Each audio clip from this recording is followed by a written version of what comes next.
Salut à tous, bienvenue dans cette nouvelle vidéo dans laquelle je vais répondre à pas mal de questions qui m'ont été posées. En fait, ce sont des questions que des participants à ma masterclass que je viens de faire à Lyon m'avaient posées avant qu'on fasse la masterclass.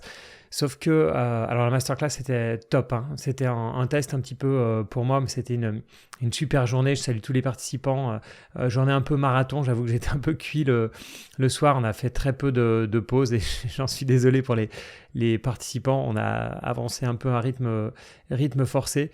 Donc on a beaucoup bossé surtout sur comment choisir ses valeurs, beaucoup passé de temps aussi sur ma checklist, quel est mon process pour qu'eux puissent se faire leur process. C'est ça le but, hein, que les participants puissent se créer leur stratégie d'investissement. En fait, j'ai trouvé ça tellement top pour vous dire la masterclass que le premier truc que j'ai fait en rentrant, c'est rechercher une salle, cette fois-ci sur Paris, et j'ai reprévu une nouvelle masterclass sur Paris le 27 janvier, mais ceux que ça intéresse, je pourrais en reparler en fin de vidéo. Alors malheureusement, je vais être obligé de relimiter à 15 personnes. Là, j'ai bien vu que 15 personnes, c'était un peu le max pour pouvoir vraiment avoir des interactions sympas, connaître un petit peu les participants, etc. Je sais qu'il y a eu pas mal de monde, enfin même beaucoup de monde en liste d'attente la première fois, et c'était sur Lyon en plus, donc là sur Paris, bon voilà, j'espère que ceux qui s'intéressent, qu'il n'y aura pas trop de monde en liste d'attente. Mais bon, bref, pour ceux que ça intéresse, vous en saurez plus en fin de vidéo.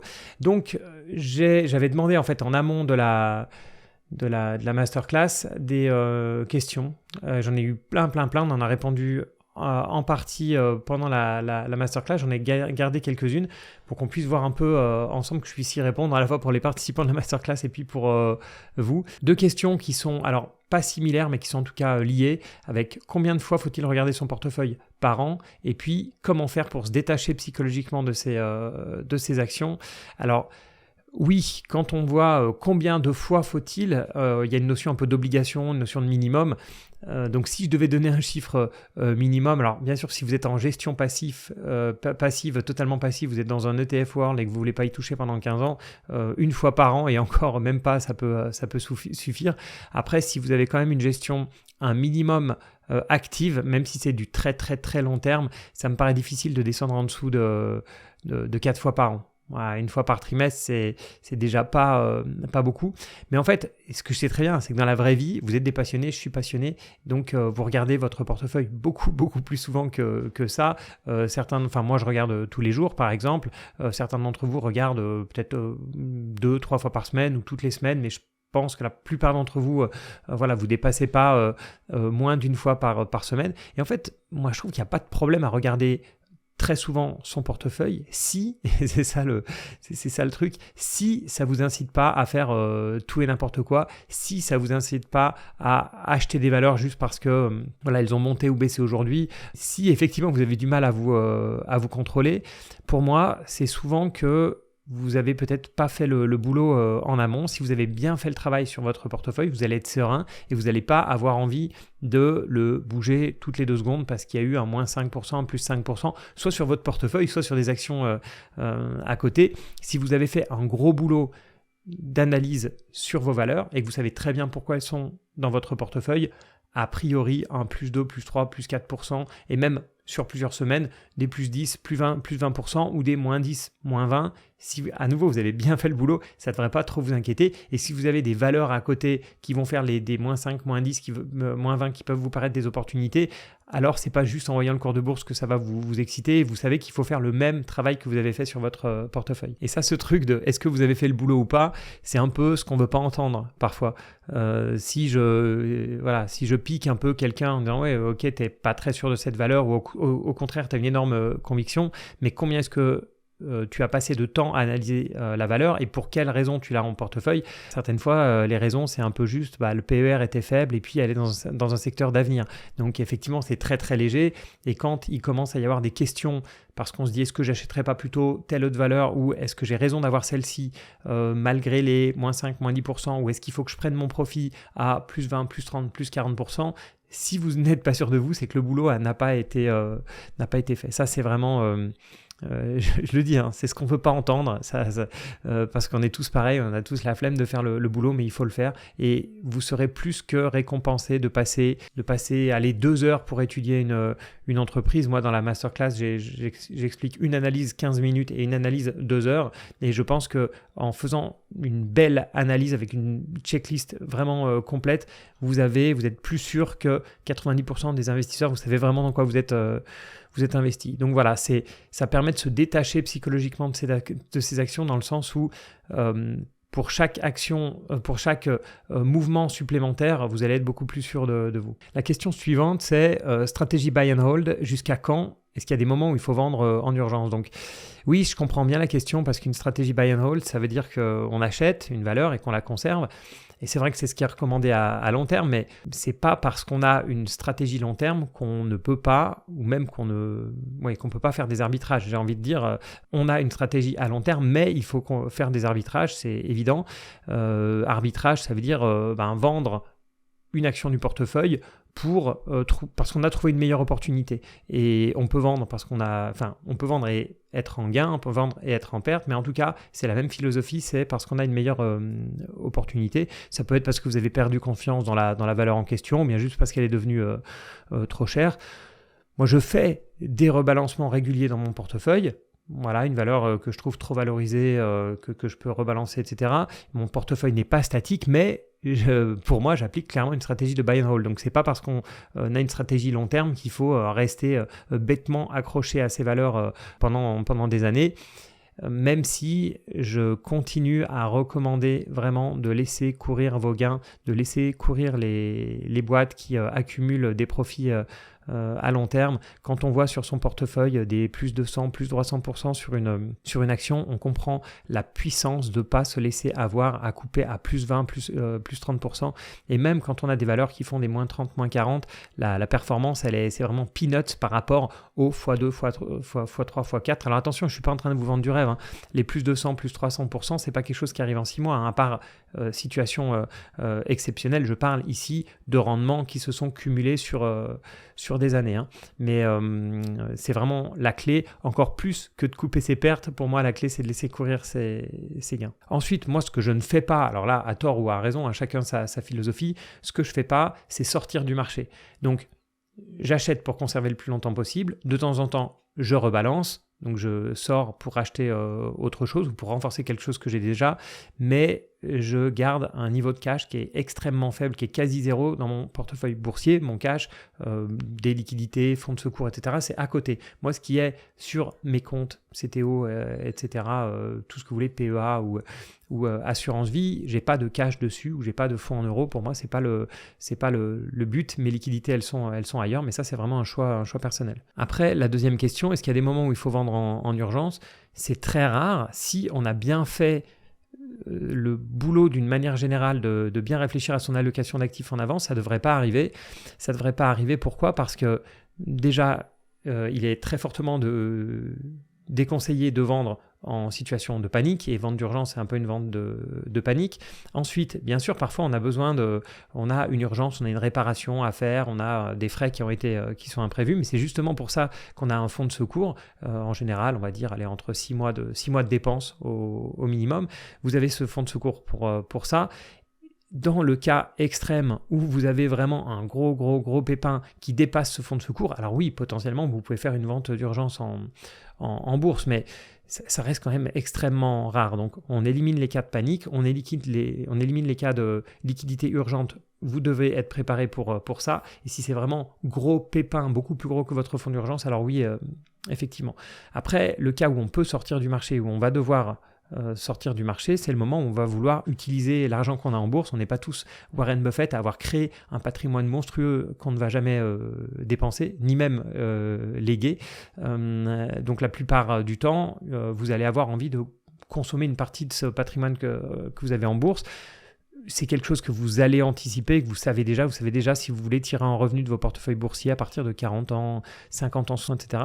Donc c'est quelque chose qui doit se prévoir, et normalement on commence à basculer gentiment une partie du portefeuille, 5%, 10%, 20%, etc. petit à petit, donc vers des actifs moins risqués, type fonds en euros. Mais là c'est vraiment l'idée de justement ne pas avoir à vendre au pire moment. Donc si vous savez que vous allez prendre votre retraite ou vous voulez devenir indépendant financièrement dans quelques années, il y a un moment où il faut changer son portefeuille. On ne peut pas rester totalement investi dans des actifs risqués jusqu'au dernier moment et se dire moi de toute façon je pars en retraite le 31 juillet, donc pour maintenir un bon niveau de vie à partir du 1er août je vais commencer à vendre une partie de mon portefeuille. Ça se prépare parce que le jour en question, rien ne dit qu'on ne sera pas dans une nouvelle crise type Covid, guerre en Ukraine, peu importe, mais donc voilà, si vous savez déjà que vous avez besoin de liquidité à une date précise, c'est évident que ça s'anticipe. Ensuite, j'ai 2 questions qui m'ont été posées par 2 personnes différentes. Il y a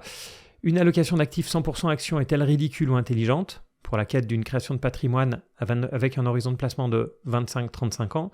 Donc évidemment, c'est tellement long que la bourse paraît probablement la meilleure classe d'actifs pour ce type de durée. Et ensuite, c'est un email que j'ai reçu ce matin qui me dit: que penses-tu d'un investisseur qui mise les 40% voire plus de son patrimoine, plusieurs milliers d'euros, sur de l'or physique? Dirais-tu qu'il est trop défensif et qu'il va perdre de l'argent? Puis l'argument, c'est évidemment de sortir de l'argent de la banque. Et personne ne peut enlever les quelques lingots qu'on a dans un coffre, etc. Donc ça va jusque-là. C'est pas un asset d'investissement, mais ça permet de ne pas perdre ou peu d'argent compte tenu de l'inflation actuelle. Oui, sur l'or, moi ce que je répète souvent, c'est que vous achetez 3 lingots d'or aujourd'hui, vous les gardez pendant 30 ans, et dans 30 ans, qu'est-ce que vous aurez? Vous aurez 3 lingots d'or, alors que regardez n'importe quelle entreprise qui est en croissance, ce qu'elle était il y a 10 ans, et en général, ça n'a rien à voir. Donc vous avez un actif qui a fait une croissance énorme. Sur l'immobilier, vous avez peut-être un bien, un peu comme l'or, qui n'a pas bougé pendant 10 ans, mais vous avez touché pendant 10 ans des loyers, là où l'or vous a coûté souvent des frais de garde.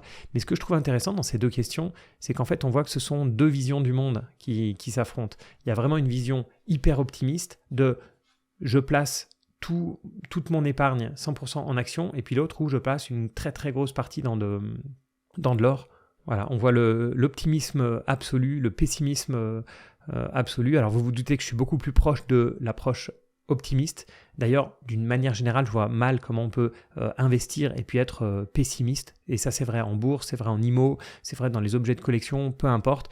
Si vous pensez que le monde va vers des périodes de crise, que ce soit crise démographique, économique, enfin un peu, vous allez avoir envie de retirer vos billes et soit de tout claquer maintenant, soit de mettre dans l'or, des terres agricoles. Ça reste très très très compliqué d'investir si on est pessimiste.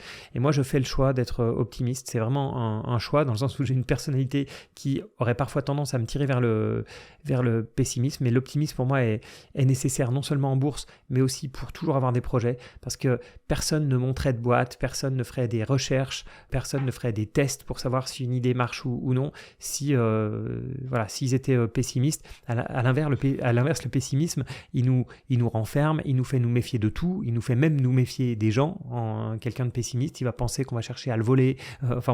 C'est vraiment deux visions du monde qui s'affrontent, la vision décroissante, etc., avec j'investis dans des lingots et puis je me fais mon petit bunker, et puis la vision très optimiste de j'investis 100% en actions sur 25 à 35 ans. La plupart des gens, soyons clairs, sont au milieu, donc la plupart des gens, ils ont une partie en actif moins risqué, une partie en actif risqué, etc.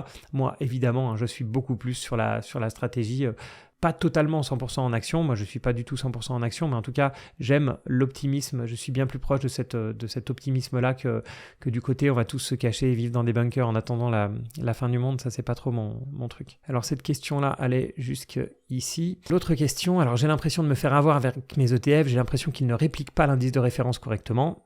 CF Photo, alors je te salue parce que c'est un participant de la masterclass. Tes photos, j'ai pas tout compris parce que c'était des...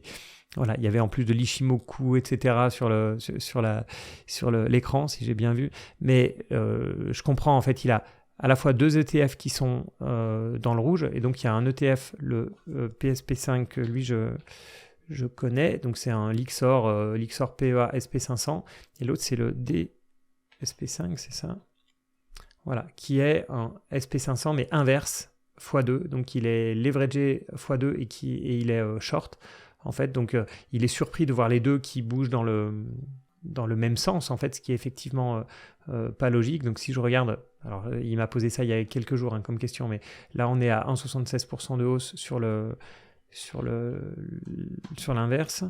Et sur le classique, on a une petite baisse. Alors là, ça va bien avec son exemple. Il peut se dire, oui, mais si ça baisse de 0,22, je m'attendrais à avoir une baisse qui est à peu près du double de ça. Et en fait, c'est pas du tout la même chose.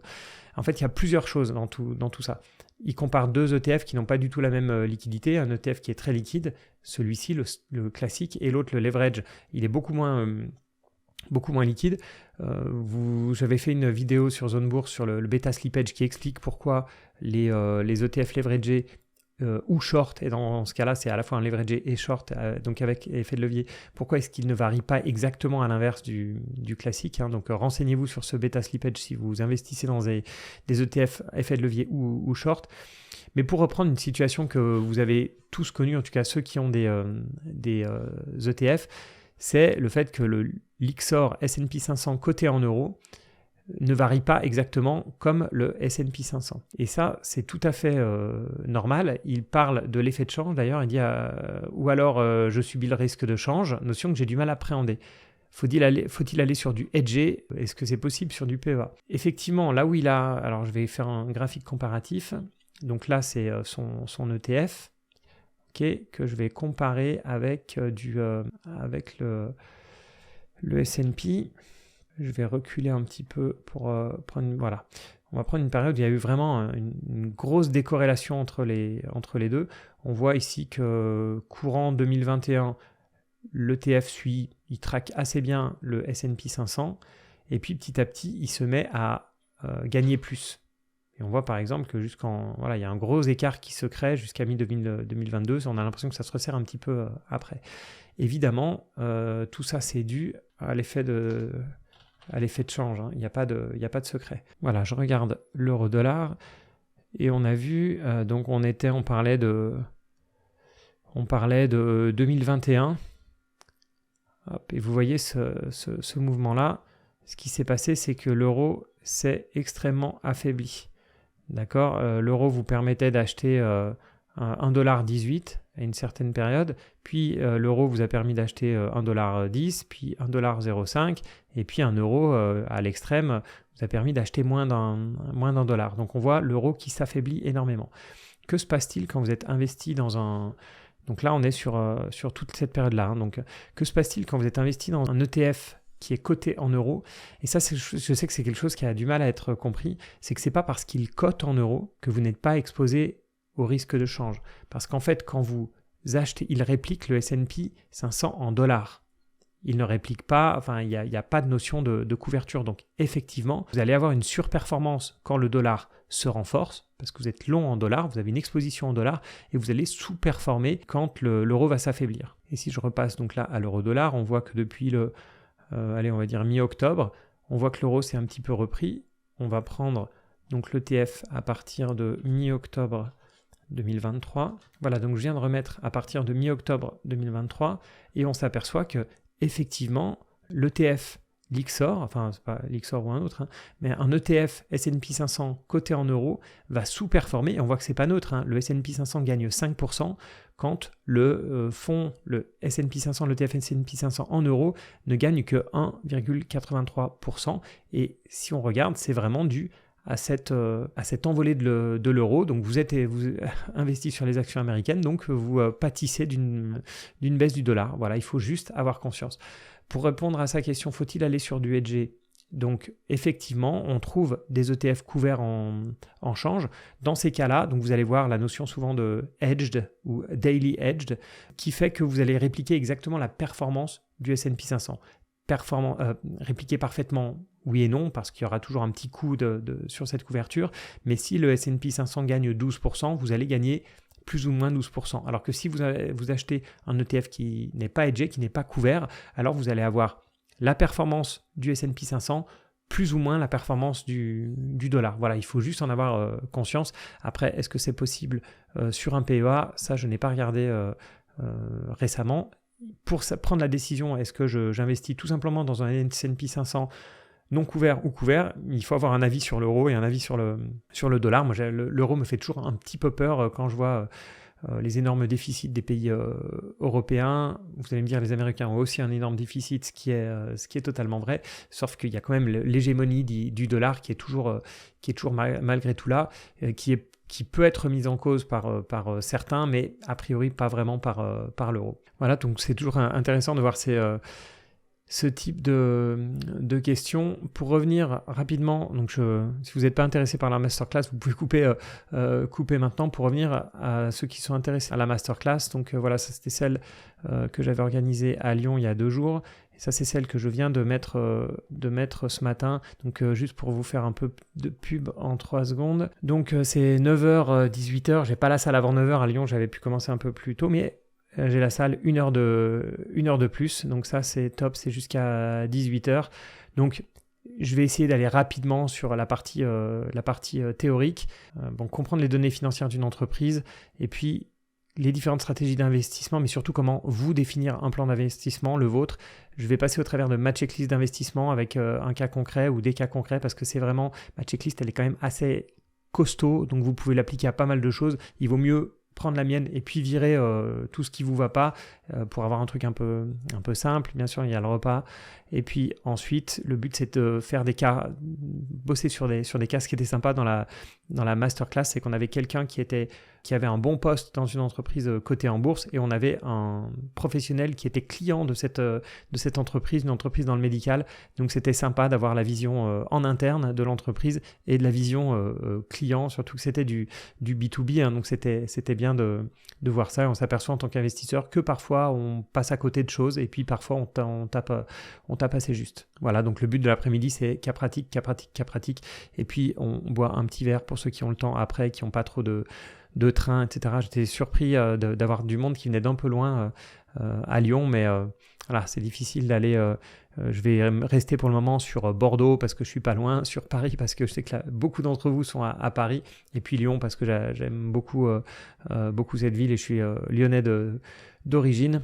Donc voilà, je vais rester, je pense, sur ces 3 villes. Donc Paris 27 janvier, Bordeaux dans la foulée, j'imagine courant février, puis Lyon peut-être en retour en mars, comme j'avais pas mal de monde sur la liste d'attente. Ça peut être, à mon avis, j'aurais pas de problème à refaire une session à ce moment-là.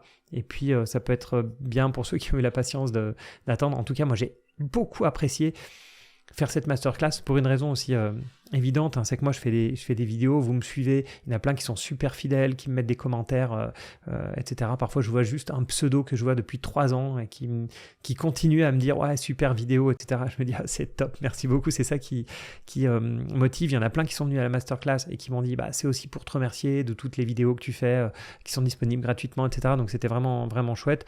Des gens aussi du secteur financier, donc qui ont pu partager un peu, qui ont peut-être une vision différente de moi. Je pense aussi à Paris qu'on aura pas mal de personnes du secteur financier, donc ça va être intéressant. Et moi je mets enfin des visages, des noms, des âges, des professions sur les personnes qui me suivent, sur vous, quoi. Donc ça m'a reconnecté, en fait, cette masterclass, ça m'a reconnecté avec vous, quoi, l'audience, ceux qui m'écoutaient en podcast, sur la chaîne Zone Bourse, ici. Donc franchement, ça m'a fait beaucoup, beaucoup de bien, parce que être juste là avec son micro, avec sa caméra, avec son écran, au bout d'un moment, c'est pas qu'on atteint des limites, mais on a besoin de communiquer. On est des êtres sociaux, on a besoin de se parler, on a besoin de rigoler, de boire un verre. Donc c'est quand même beaucoup, beaucoup plus sympa que ces vidéos. J'aime beaucoup faire des vidéos, mais ce qui me manque, c'est le partage. Donc c'est aussi pour ça que là, je vous cache pas que je suis très très chaud sur les masterclass. Alors pour celle de Paris, j'ai mis un petit peu plus cher, parce que je sais pas si elle a le prix, j'ai mis à 590 €. Celle à Lyon, elle était à 490. À Bordeaux, ce sera 490 aussi, parce que là j'ai réservé une salle ce matin. C'est pas les mêmes prix. À Paris, moi il faut que je me loge sur place, j'ai mon trajet, etc. Donc je pouvais pas garder le même prix à Paris, mais bon, les Parisiens ont aussi des salaires plus conséquents, donc je pense que ça ira. Et j'ai trouvé une salle qui est plutôt sympa, un peu comme j'avais fait à Lyon, une espèce de petit atelier loft qui est bien pour ce genre d'événement. Là, c'est dans le 2e arrondissement, donc c'est quand même très central. Voilà, c'est à peu près tout. Oui, donc je propose cette masterclass, mais j'ai aussi une formation en ligne Tout ça, c'est en description. Pour bien séparer les deux, hein, la formation en ligne, elle est beaucoup plus pour les débutants. Elle est beaucoup plus large, en fait. Ça part vraiment du début de toutes les classes d'actifs, etc. C'est beaucoup plus à la fois complet et un peu moins précis, alors que la masterclass, j'avais un peu des doutes avant de faire le premier essai, en fait, mais là, je vois bien, c'est vraiment le côté analyse financière, stock picking et puis création de portefeuille, création d'une stratégie. C'est vraiment développer un process. Enfin, moi, j'explique mon process de A à Z, de combien j'investis chaque mois, dans quoi, je montre mon portefeuille, etc., pour que les participants puissent un peu faire le même principe ou pas, mais enfin, ce ne sera pas les mêmes choix, ce ne sera pas le même nombre de valeurs en portefeuille, etc. Mais au moins qu'il y ait un process clair. Parce que moi, et je pense que ceux de la masterclass l'ont vu, voilà, moi j'ai un côté, je sais exactement ce que je fais. C'est bien, c'est pas bien, c'est pas la question à la limite. Hein. Mais pour moi, c'est très clair. On me montre une boîte, je dis très rapidement si elle est pour moi ou non, quand est-ce que j'achète, combien j'achète, quand je vends. Pour moi, c'est très très clair et je me pose plus trop de questions en fait. C'est relativement automatisé, c'est pas le mot, mais en tout cas, c'est processisé. Voilà. Donc, n'hésitez pas à vous inscrire à la masterclass si ça vous intéresse et si c'est déjà complet parce que je pense que ça va peut-être être complet rapidement. N'hésitez pas à mettre votre email sur la liste d'attente parce que moi, comme ça, je me dis, tiens, peut-être que je vais refaire un petit tour à Paris parce que sinon, je vais très rarement à Paris, alors que c'est quand même une ville super, super sympa. Donc, super sympa pour venir se balader le week-end. Hein, c'est une ville dans laquelle j'ai vécu et j'aurai un peu plus de mal à y travailler, mais ça me fait très, très plaisir d'y retourner. Donc voilà, si c'est un peu trop tard et que vous n'arrivez pas à vous inscrire, mettez-vous en liste d'attente. C'est comme pour Lyon, je ne pensais pas en refaire une à Lyon. Et puis, comme j'ai bien plus de 15 personnes en liste d'attente à Lyon, ça me pousse aussi à en refaire une. Donc, je pense que c'est aussi ce qui se passera à Paris. Voilà, merci encore de me suivre. Et puis, surtout, si on arrive à se voir en vrai, ça va vraiment être top. C'est vraiment beaucoup, beaucoup de plaisir pour moi. C'est super chouette. Voilà. Donc, merci à tous. Et puis, peut-être à bientôt à Paris, Bordeaux ou Lyon.